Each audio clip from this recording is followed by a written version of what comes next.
What am I? Am I real?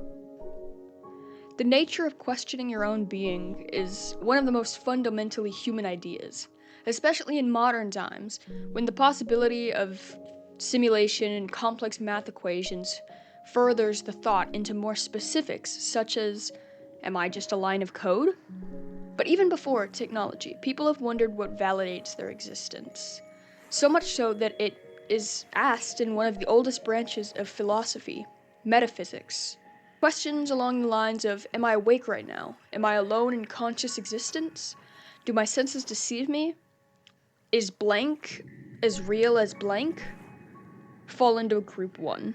Whereas questions like, is this all a simulation? And other abstract thoughts about the fabric of existence fall into group two, as they are not as personal.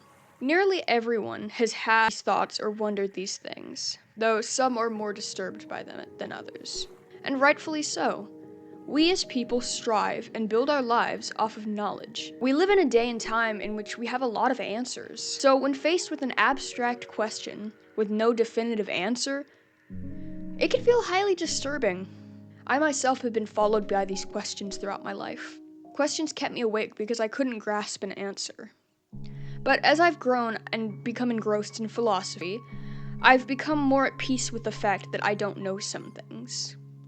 See, I feel that we search for answers in the face of questions or problems, so that we can decide how to act or think within the context of the question. We are not scared of the questions themselves, but we fear the unknown. We fear not knowing what to do or think in response to something. If we have an incomplete equation, how can we get the sum? However, like in math, you can skip the equation entirely. If you're in a cave, you'd want to know AN, or animal, AN for animal, if there's an animal in the cave, because AN equals A, action. However, within the context of relative reality, the AN, or the first value, doesn't matter because the A, action, will be the same regardless of the answer. The corresponding action would be nothing.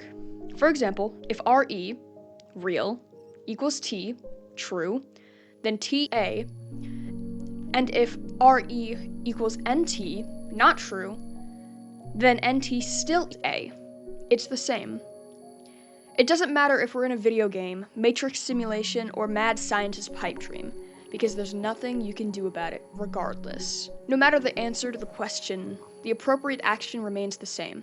There's none. And while that might be a daunting conclusion, you can come to peace with it. Personally, I'm comforted by the fact that I can feel, think, experience, and live regardless of what the truth of reality is. Even if I am a game character or a line of code, I've still lived and felt and experienced the world around me, even if the world I know is a simulated one. Additionally, I've grown more comfortable with the idea that our reality is something we weren't expecting, because I've realized and learned that our world is much more abstract than anything else.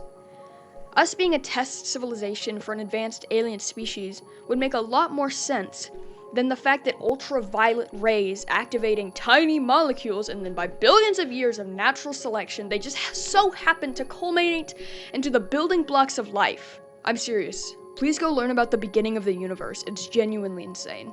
Like, I look at a giraffe or a terrestrial isopod or seal and think, what makes this so different than an alien? The only reason we don't think that these animals are alien or strange is because we're used to them. So it just leads us back to, what is an alien?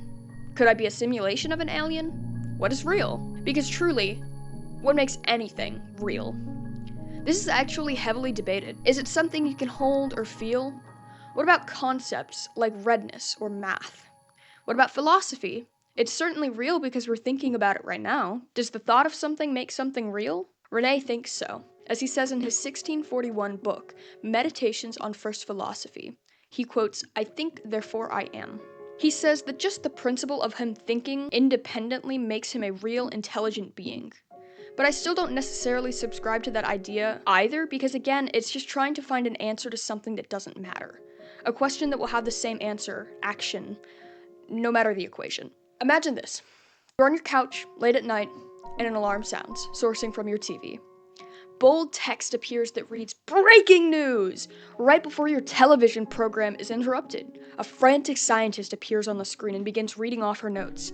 She announces that it has been revealed and scientifically proven that we are living in a game of Tomodachi life. And that not only are we not autonomous, but also everything we've ever known as a lie. What would that change? The grass would still tickle and the sun would still shine. Who cares if all of our actions are controlled as long as they felt like our own choices? Who cares if it's all fake if it felt real? So I raise this. I feel, and that is enough. So, touch virtual grass, hug your simulated cat, and love your mathematical self. Bye.